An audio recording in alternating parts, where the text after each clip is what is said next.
morning. Myself Saraswati, Assistant Professor, Department of Civil Engineering. Today we see a topic about activated sludge process. The most common suspended growth process used for municipal wastewater treatment is the activated sludge process. Activated sludge plant involves wastewater aeration in the presence of microbial suspension, solid liquid separation, discharge of clarifier effluent, wasting of excess biomass and returning of remaining biomass to the aeration tank.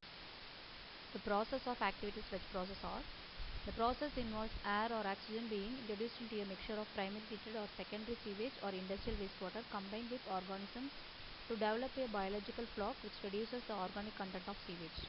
The combination of wastewater and biological mass is commonly known as mixer liquefier.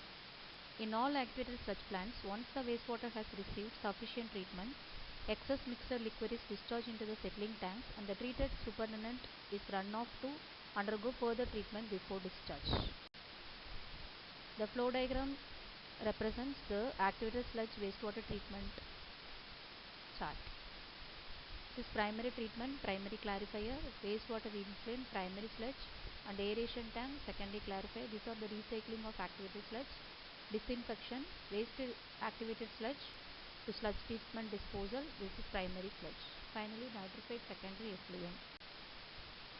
Part of the settled material, the sludge is returned to the head of the aeration system to refeed the new wastewater entering the tank.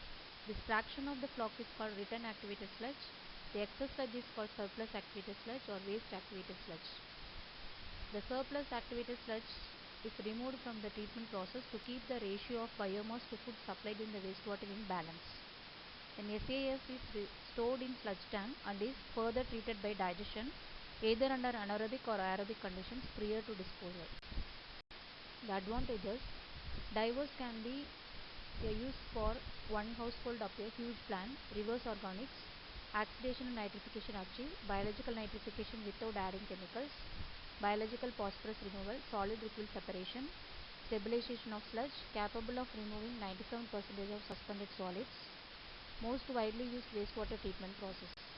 Then disadvantages: does not remove color from industrial waste and may increase the color through formation of high color, intermediate through oxidation, does not remove nutrient, tertiary treatment is necessary. The problem of getting well settled sludge, recycled biomass keeps high biomass concentration in aeration tanks. Then type of activated sludge: plug flow. The wastewater is routed through a series of channels constructed in the aeration basin. The wastewater flow to tank and is treated as it winds its way through the tank. As the wastewater goes through the system, BOD and organic concentration are greatly reduced. The flow chart is represent plug flow. Then variation to this method include adding return sludge and or in decreasing amount at various loading along length of the tank. The wastewater BOD is reduced as it passes through the tank. Air requirement and number of bacteria required also decrease accordingly. Then complete mix. Wastewater may be immediately mixed throughout the entire content of the aeration basin, mixed with oxygen and bacteria. This is the most common method used today. Since the wastewater is completely mixed with bacteria and oxygen, the volatile suspended solid concentration and oxygen demand are the same throughout the tank. The flow diagram shows the complete mix modification of the activated sludge process.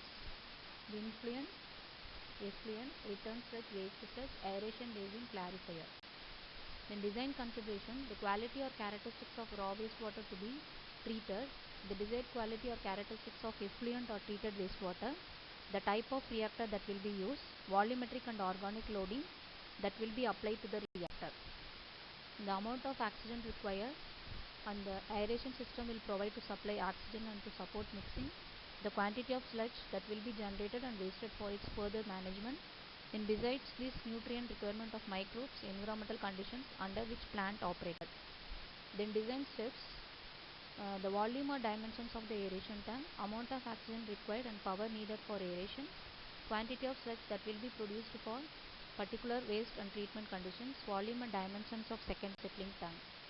Then design criteria: number of aeration tank, minimum 2 for small plants, 4 for large plants. Then depth of wastewater in tank 3 to 4.5 meter usually, and 4.5 to 7.5 meter diffused aeration, then 1 to 6 meter for surface aeration. Then freeboard 0.3 to 6 meter for diffuse aeration and 1.1 to 1.5 meter for surface aeration. For rectangular aeration tank, length to breadth ratio 5:1 and breadth to depth ratio 3:1 to 4:1 depend on the aeration system. Thank you.